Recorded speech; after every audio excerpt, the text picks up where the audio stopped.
Lie to tell me, lie to tell me. It's just about telling us, trying my patience, and every word you say to me is just another more waste, and I'm tired of those lies you tell me, lies you tell me. All right, everybody, it is Steve with Real Progressives. Tonight we are going to talk about two real big shows that are really fucking the joint up good. And it doesn't make any sense because both of them are people that should know better. We're talking about Joe Rogan and Tim Pool on one hand, talking about the Green New Deal and Alexandria Ocasio-Cortez. And on the other side, we're talking about Scott Santens, who is a UBI pusher, guy that has blocked me on Twitter for whatever reason. And ultimately, you know, we're going to talk about how these guys who have huge platforms really screw things up for the average person. We've got an incredible amount of things to cover, so let's get started. So first things first, I'm going to go ahead and play a clip of Joe Rogan, and I'm hoping that you all will be able to enjoy this here real quickly. Let's see if we can pull this off.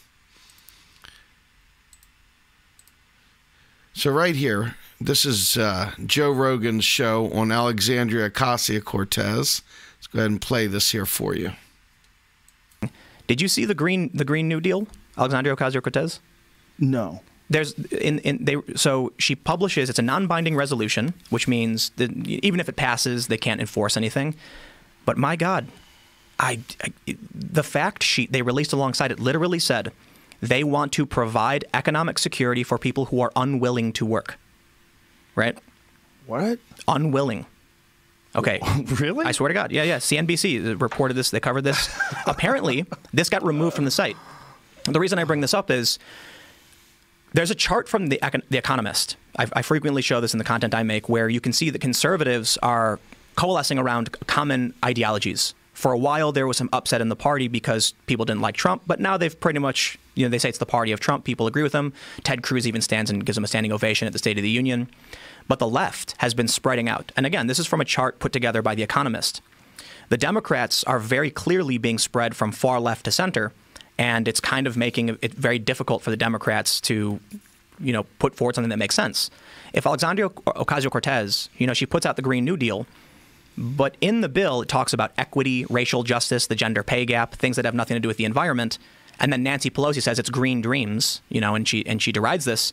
You can see that there's a new faction of the Democrats that have, you know, wholly ideological drive. And I think one of the reasons for this is what we see on social media, right? The ideological bent of the platforms then lead to the mass followings of specific individuals who then use specific tactics to get elected.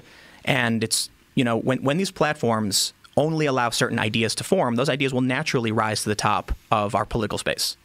And then you get crazy stuff like if you're unwilling to work, we'll provide you economic security, which, you know, I don't know necessarily what that means other than some people who choose not to work will get paid, I guess, from taxpayer money. But well, that seems completely insane. And not only that, where's that money coming from? Right? From you. This is actually another funny thing that I mean literally. I know what you mean. Literally you. Yeah, literally. Andrew Cuomo said, "God forbid if the rich leave New York."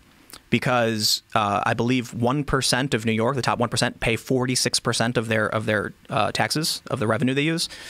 And so they just had a big budget shortfall. I believe it was something Trump did that caused a shortfall. And they were asked if they would tax the rich. And he was like, no, God forbid. You know, they'll leave. And they're already leaving. So I'm, you know, incoming a million people saying I'm conservative for bringing that up. But, you know, facts are facts, I suppose. Well, facts are facts, and that's what's really important about this. And when you suppress any ideology, if you are on the left and you suppress the right, it is just going to shore up their defenses, and they're just going to harden their line. That's just how it goes. That's all right. So Joe here being, you know, blowhard, quite frankly. I mean, this is a guy who truly doesn't understand economics at all. I mean, at all. And his guy, Tim Pool, just rolling with boxes of rocks. This guy is not getting it, not even a little bit. There's so much to unpack in that tiny little segment, and I don't even need to play the rest of it because it'll just make you dumber. It will literally make you dumber to listen to the rest of that segment. But they say it in such a cool way that people probably feel really edgy listening to it. Here's the problem.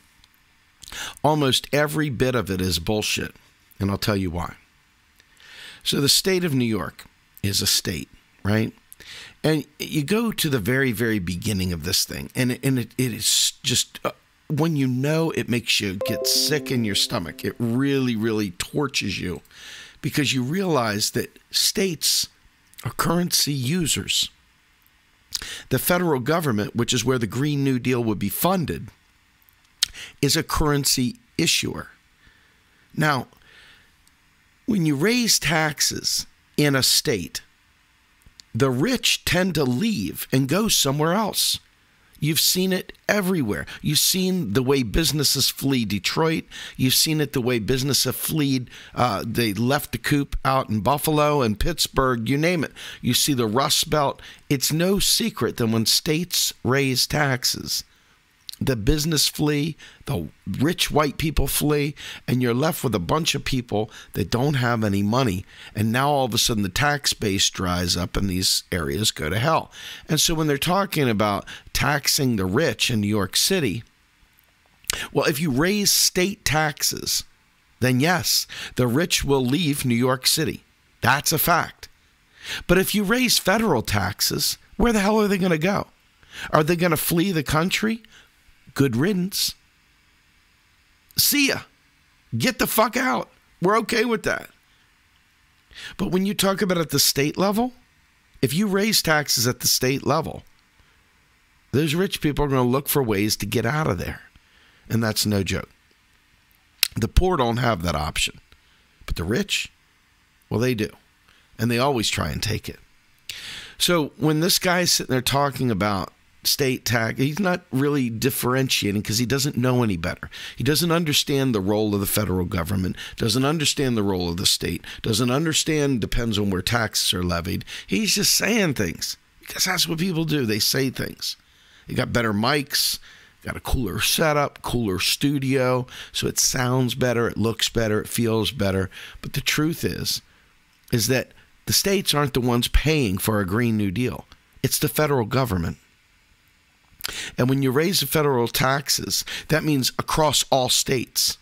So who cares what Cuomo thinks about raising federal taxes?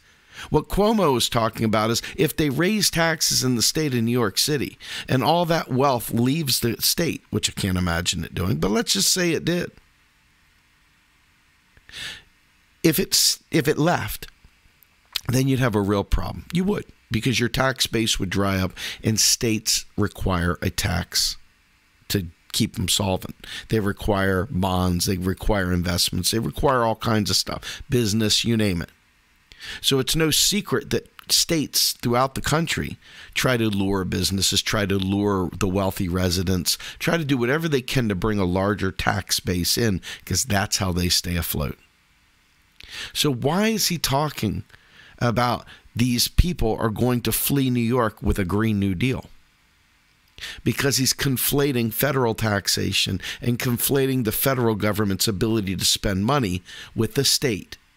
That's it. Joe Rogan, facts are facts, and that's the fact, and facts be facts, and facts are facts. And man, if you ever don't tell the truth, then facts are going to bite you. Well, Joe, facts are biting you now. Facts are biting you and Tim now. Because you guys have this huge audience and they pay money to hear you talk and they listen to you talk and you say these things and then people repeat those things and so on and so on and so on, and you are not telling the truth. Now, I'm not going to besmirch you and say that you know better and you're choosing to tell a lie. I'm not saying that, because you might be a great guy. You might be a hell of a dancer. You might even be a decent singer, okay? But you definitely aren't good at economics, and neither is your guy Tim, okay? So when we talk about the federal government raising taxes, federal government spreads that across the entire divide. There is no escape. That is why we do it at the federal level.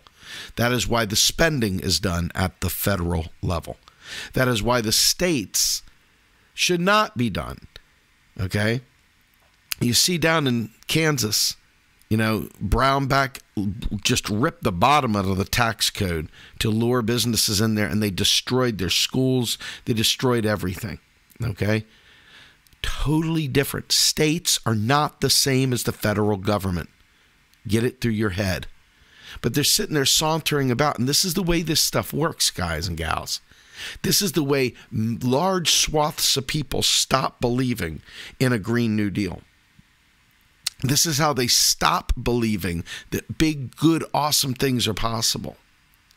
They listen to these guys and they assume they've got to be telling the truth because they're truth tellers. They're right on top of it, aren't they? But they're not. They're not at all. And that is a real serious problem. Now, the next part of this, they are talking about if they don't want to work. Now, there may have been some language in there. Fox News, Tucker Carlson jumped all over this, right? Now, they may have been trying to talk about it being a UBI, like a situational UBI, something to that effect. I don't know. I don't stand for a UBI. Okay? We already have a basic income in Social Security. We can expand it, we can contract it, we can change the terms, conditions, etc. It's all already funded. All the trust funds, all that other nonsense is just there for window dressing.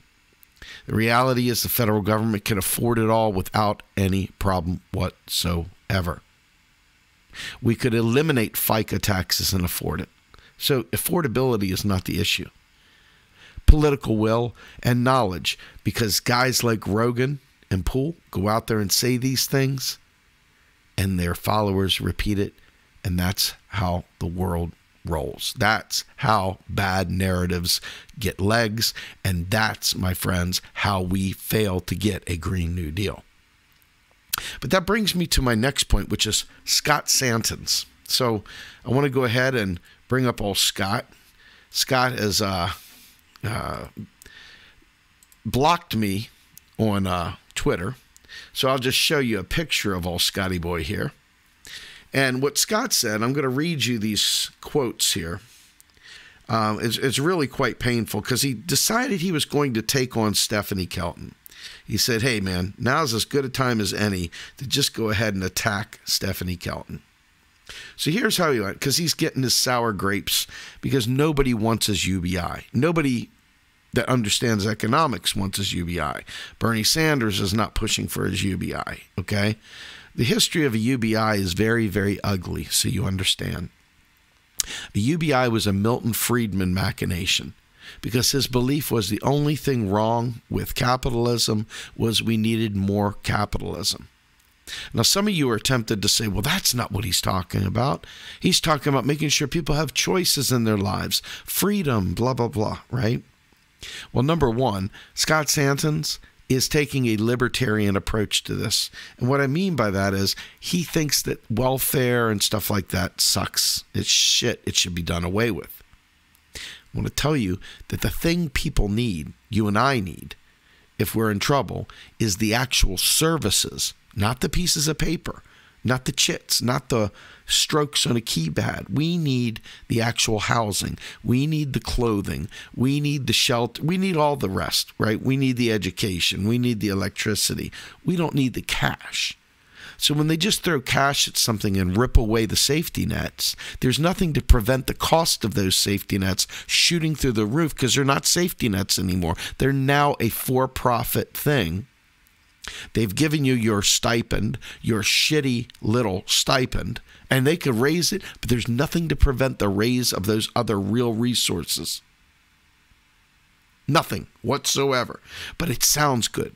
And just like Joe Rogan and Tim Pool, Scott Santens, an economically illiterate man who felt like he had the balls to take on Stephanie Kelton and act like he was in the same category as her. Scott Santens went on this tirade, and I'm going to read this to you. Basic income really got the worst of both worlds from the Green New Deal as proposed. UBI is not listed in the proposal. Yet people who don't understand UBI claim it is based on wording, so they're not happy. But UBI supporters aren't happy either because we know it's missing. The Green New Deal mentions paying those unwilling to work. That's not UBI. That's traditional welfare. If the condition of receiving basic income is to not work, then it's not basic income because it's not universal and is removed with work, which punishes work. Okay? If those who wrote the Green New Deal actually want UBI as part of the deal, they should have mentioned it by name, but they did not want it. I don't think they fully understand what it is, because if they did, they would have mentioned an income guarantee regardless of willingness to work. UBI is fully universal. In other words, Donald Trump down to whatever. It's fully universal.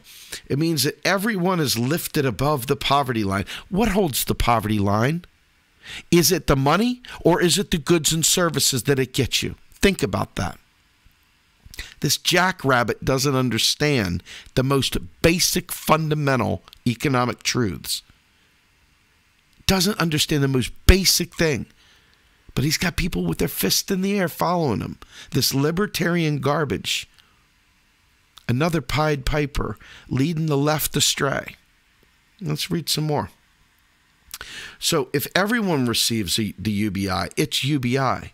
And work is never punished because everyone is financially better off working. Well, think about it. If everybody gets an extra $1, just keep it simple, stupid. If everyone gets an extra $1, what have you done? It's called status quo. You've done nothing. If everyone gets a school voucher to go to a different school, the wealthy still have more money, and they can put it on top of their student voucher, and they still go to the creme de la creme school, and the poor still go to the poor school. Period. That's how it works. The same with the UBI. There's no guarantee for basic needs. There's only a guarantee for pieces of paper. This is libertarian capitalist hogwash, neoliberal Trojan horse to dismantle the social safety nets of this nation. And anyone that says differently, I'm telling you, the guy who leads the charge is telling you flat out, that's the goal. They don't like welfare. They want to get rid of it. Here, have some money. Never mind there's no price anchor to keep it from elevating and really being inflationary, because there's no output. There's no nothing. There's no price or wage anchor to a UBI. It is worthless. Now, you may disagree with me, but it would be on an emotional level, not an economic one. The next part to this. Personally, I think the writers of the Green New Deal don't like UBI because of its universality, and they think that only those in greatest need, as determined by gatekeepers, should get money detached from work. I think that they like the way welfare works. They just want more of it. Now, this asshole is saying he wants to just give you cash. He's not saying he wants you to have the services you need to keep it from being inflationary. He's completely missing the point, because that's what he does. That's what he does. And if you think I'm wrong, go try to rent a property in New York City sometime. Tell me how that plays out for you. I'll give you $1,000 a month of your UBI. Now go buy or rent a single bedroom flat in New York City. I'll wait. Oh, and by the way, now that you've got your UBI, please do get some health care, and please do get some other... Oh, wait a minute. That's right. That's welfare. You got your check. Now shut up and eat your peas. Libertarian hogwash. So anyway, some jackrabbit named Cassie, UBI, GTTO, comes out and says, very true, the opposition to UBI is relying on the so many versions of UBI criticism, as we see here in the words of Stephanie Kelton. Instead, we should focus on the goal of a New Deal and what's best for the future. So Scott Santens now takes his opportunity. This is where the weasel decides he's going to try and get his 2 minutes of fame in, even though he's just a complete nutter, economically illiterate SOB. Kelton is unfortunately an authoritarian at heart. who believes people are inherently lazy and must work. This is the idiot. Can you imagine anybody that worthless, that stupid, that unredeemable that would say that? There's no basis in fact there. None. Let's keep going. She doesn't support JG because it gives people a new option. She supports the job guarantee to make those not working work for their own good and hers. And hers. UBI would make a job guarantee entirely voluntary. Well, let's stop right there. First things first, the entire federal job guarantee that is advanced by Stephanie Kelton and MMT is 100% in every piece of literature voluntary.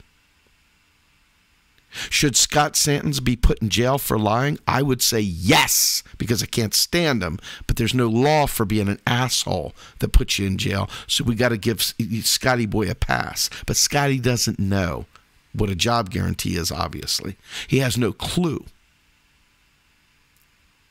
Okay? So the next piece comes up. He comes in there. So you believe the same people who would not create a true floor with a UBI would do so with a JG? That seems like a weird conclusion to draw, especially regarding a fully universal program versus a targeted one. Either representative government still works or doesn't work. Well, all of a sudden, people started saying, wait a minute, man, this guy's really out of his mind. And they start attacking. First one, I'm 100% on board with MMT economists and support both a voluntary job guarantee and a basic income for those unable or unwilling to work. But I am 100% against a UBI. It's inflationary, correct, and it doesn't improve morale for those who would rather work and be paid for what they love. Another true statement. Another guy named David Atwell comes in and says, it's sad. I remember liking one of your posts, and this is to Scott Santens. I remember liking one of your posts about how UBI and JG advocates should try to be collegial and cooperate where possible. This is ad hominem, but more importantly, it's nonsense. The punitive pro-workfare Stephanie Kelton you're describing simply doesn't exist. Meaning Scott Santens, that guy he's a liar. A bona fide liar. There's years of documentation to prove he's a liar. Now I'm telling you right now, he's a fucking liar.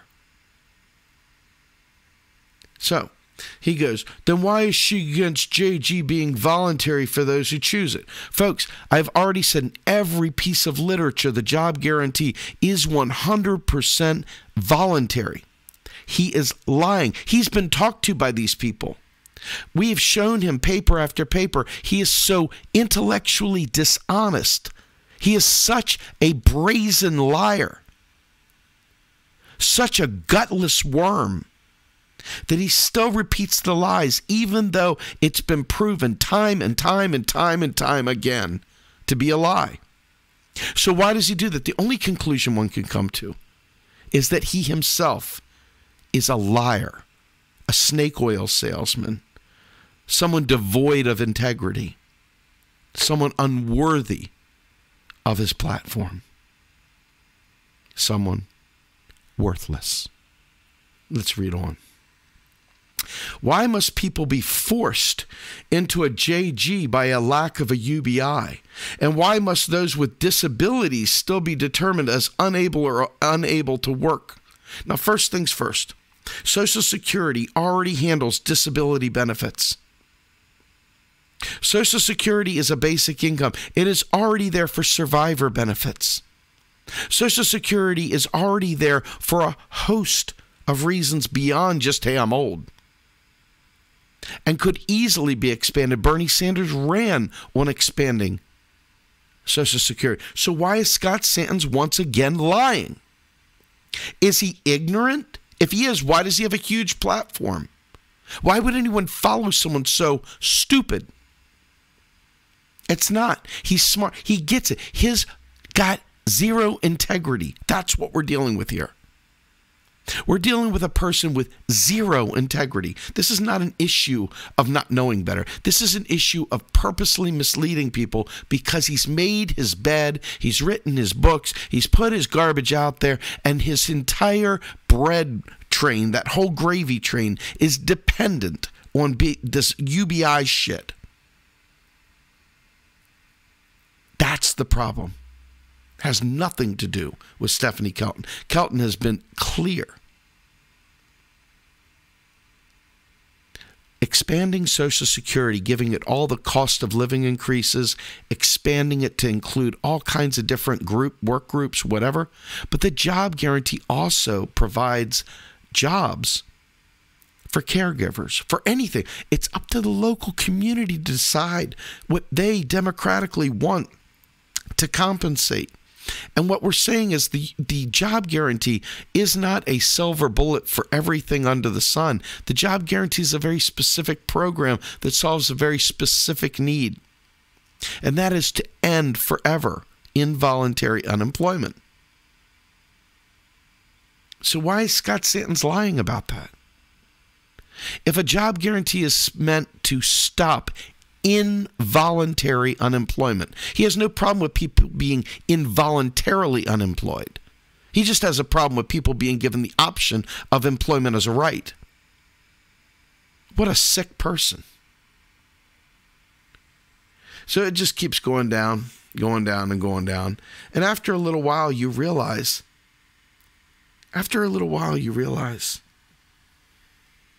the religion of the UBI, this religion thing,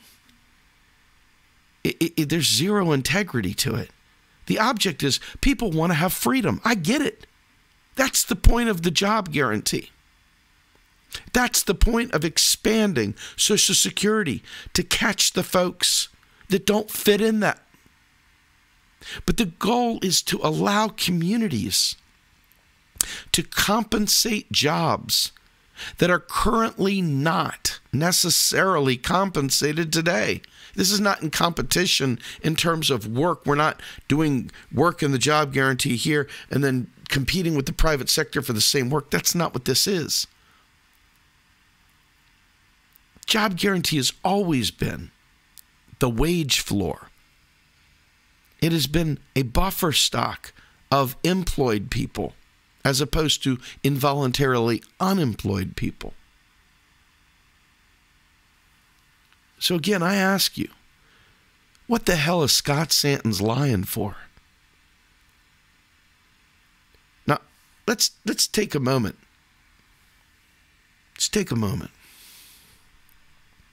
You got Joe Rogan out there spreading bullshit about Alexandria Ocasio-Cortez, about the Green New Deal. They're trying to conflate state budgets with federal budgets, and they're trying to make people scared. And most people don't realize currency issuer, currency user, federal government's currency issuer, the state government's currency user. So they don't think about the difference in the budget. But let me ask you this.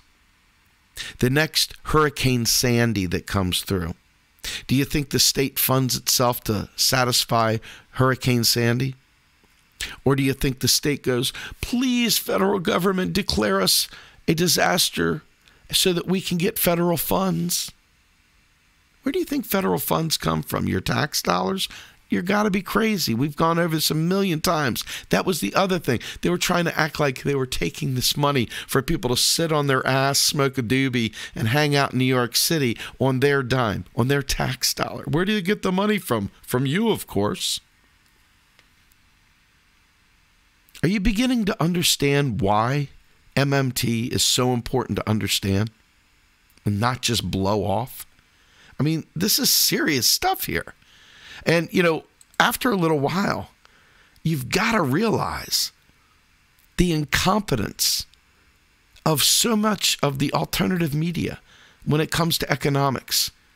It's just downright deplorable. There you go. It's a real deplorable as opposed to the other deplorable. This one really is deplorable. You don't have to talk about economics if you don't understand economics. You can choose to not talk about economics if you don't understand economics.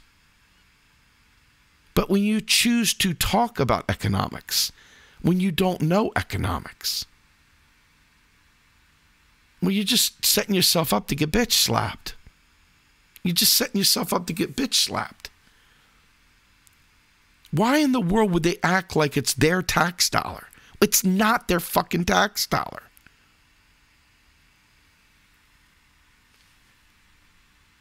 It's not. So I'm going to leave you with this thought. I want you to think about how many people, how many alternative media sites are out there. And then I want you to think about the mainstream that is having a field day talking about socialist.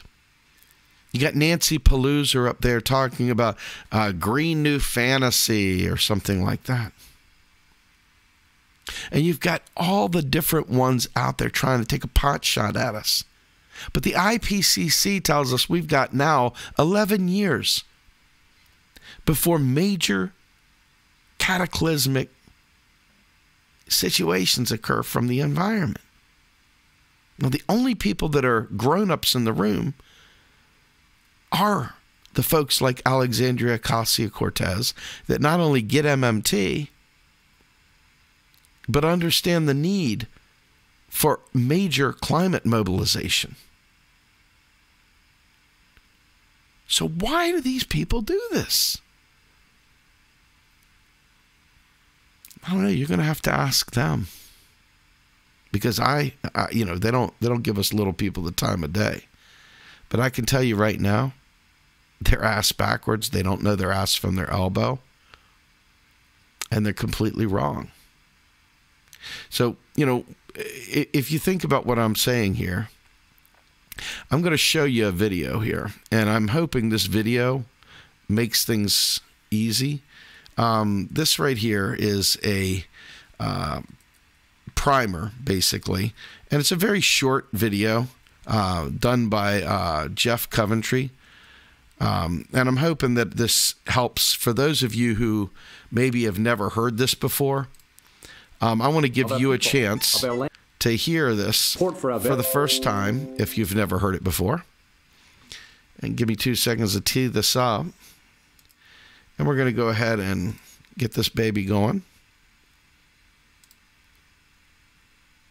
Excellent schools, support for our veterans, medical research, upgraded infrastructure. Imagine if we could afford all these things. Well, we actually can. But somewhere along the way, we forgot the true power of our currency. We invented the US dollar so we could unleash the full potential of our nation, of our people, of our land, and of our economy, to achieve our greatest aspirations. You see, the United States is a currency issuer. Currency issuers are completely different than currency users. This distinction is a really big deal. Cities, businesses, and households like yours and mine are all currency users. Our federal government is not. Currency issuers are unique. They should not behave like currency users. If you can grasp that, you're already further along than most of our politicians. Currency is our government's money. Only the US government can create our nation's currency. Many countries work this way, but not those like Greece, which gave up their national currency. Not all money is created by the government. Banks, credit card companies, and other institutions also create money each time they issue credit or loan. We call bank money credit to distinguish it from currency. Most of the money in our economy is bank credit, but credit is not the same as currency. Currency plays a unique and important role in our economy. As a nation, we dream big about how to make life better for our citizens and communities. Unlike you and I, who have to earn or borrow money to spend it, we gave our government the exclusive power to issue the national currency. Every time our government spends, it creates currency, usually just by adding numbers to bank accounts on a computer. And when it taxes, it removes some of its currency by subtracting those numbers. It's a bit like keeping score. Adding and subtracting currency to various accounts is like adding and deleting points in a computer game. So our government can't run out of its currency any more than a computer can run out of numbers to add. And it never needs to get points before it can add more. Now you may be wondering, If the government can just issue currency with a computer, why would anyone accept it as payment for anything? Why would it have any value at all? Well, this is where we discover why we have taxes. Federal taxes can only be paid with the government's currency. In order to pay our taxes and stay in Uncle Sam's good graces, we have to first get its currency. By requiring that we return that currency to pay our taxes, the government creates continual demand for the currency it alone issues. Now, because some people, including many of our politicians, don't understand the difference between currency issuers and currency users, they think Uncle Sam needs our tax money to pay for spending. But it's actually the other way around. The government spending gives us the currency we need to pay our taxes. So those taxes simply remove from the economy some of the currency which was already issued by the federal government. This helps our economy stay in a healthy balance. One of the biggest responsibilities of the currency issuer is to make sure it isn't causing unemployment or inflation by taxing or spending too much or too little. The really powerful part about all this is that not only can currency issuers like the US never go broke, but they can also always afford whatever they're authorized to do. But if the government doesn't need money from external sources to fund that spending, what's with all this fear about the national debt? Don't we owe China $1 kajillion or something? Aren't we worried they'll stop buying our government bonds? Well, not really. Think about it. How can we borrow US dollars from China when all US dollars are made in the USA? You see, China gets their US currency through trade. They send us stuff, and we pay them with currency, which they, along with many other countries, like to save. We like to save currency too. US government bonds are actually just big savings accounts, a really safe way to hold currency that's already been spent into existence. So that big, scary-sounding number that's commonly called the national debt is actually just a record of all the savings of US dollars since our country began. All the currency that's been spent into the economy and not yet taxed back. That's nothing to fear. You probably noticed that our government is almost always adding more currency into our economy than it takes out in taxes. We call this a government deficit, but it's actually a completely normal and necessary response to people saving its currency. You see, our capitalist economy is dependent on sales growth. Money that's being stashed away or spent overseas isn't being spent on the goods we produce here at home. When US sales fall, our employers have less income, and they're eventually forced to cut production and jobs. As the sole issuer of our currency, the government plays a vital role in helping our economy keep growing. We decide what we want our government paying for, and that sets the amount of currency it creates via spending. The government should then adjust the amount it removes via taxation to just enough so our economy stays at full employment and avoids inflation. In other words, Congress is supposed to manage the currency to balance the economy. Freeing our government from senseless limitations like debt ceilings and balancing the budget enables it to use its sovereign currency powers to accomplish the real and serious tasks for which it was formed in the first place. Tasks like putting available resources to work on our infrastructure, investing in the health and education of our people, ensuring our safety and well-being, ending unemployment and keeping our economy growing, taking care of our retired, our sick, our hungry, our poor, our huddled masses. Sound familiar? As we rediscover the power of our sovereign currency, let's hold our government accountable to use it wisely, for our nation's prosperity and for the well-being of all its citizens. There you go. So that was, I think, very explanatory. I hope you all enjoyed that.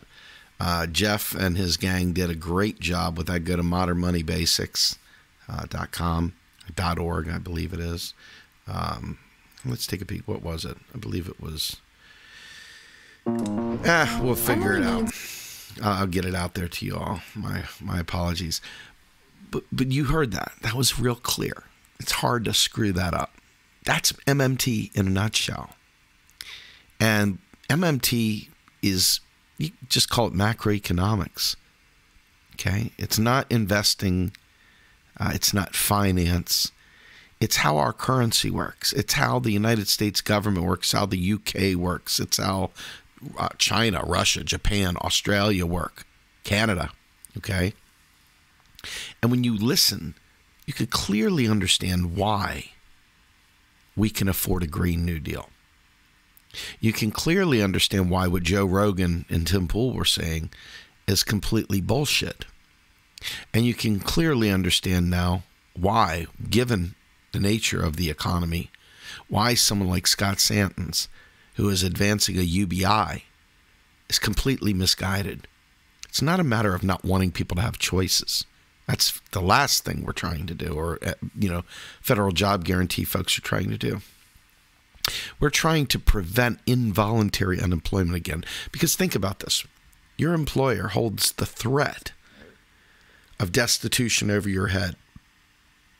And then, when you try to get another job, if you're unemployed, people don't want to hire you again. You're perpetually unemployed now. They choose not to hire you. You want to test this theory out? I'll give you my 2 master's degrees. I'll give you all my certifications. Go ahead and take about 6 months off from the workforce, and then go ahead and try and get started again, see how quickly you get snapped up. I'm here to tell you that it's a son of a bitch when it comes to actually having an opportunity to do anything once you're unemployed. It's like a death spiral. It's like quicksand. It just drags you into the mud. Federal job guarantee prevents that, and it also begins redefining how work is, starts reinvigorating how we operate as communities. Imagine the interest your local community would have in actually being part of its own government, showing up to town halls, showing up to vote, showing up to figure out what jobs we're going to compensate as part of this job guarantee. Folks, job guarantee is a great way of jump-starting democracy, getting people that are on the sidelines that don't think it matters to get reinvigorated in helping their community one more time. So I hope you guys learned something. In the meantime, my name is Steve Grumbine. I am with Real Progressives, and I hope you all have a great night. I'm out.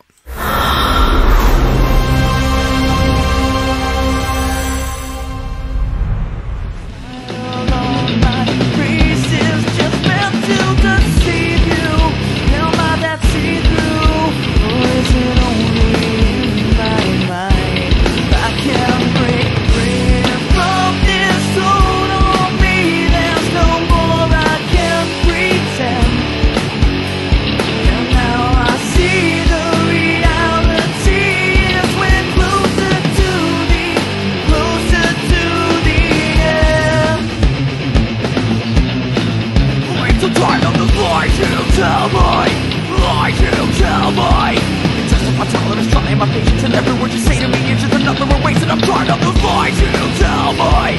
Lies you tell me.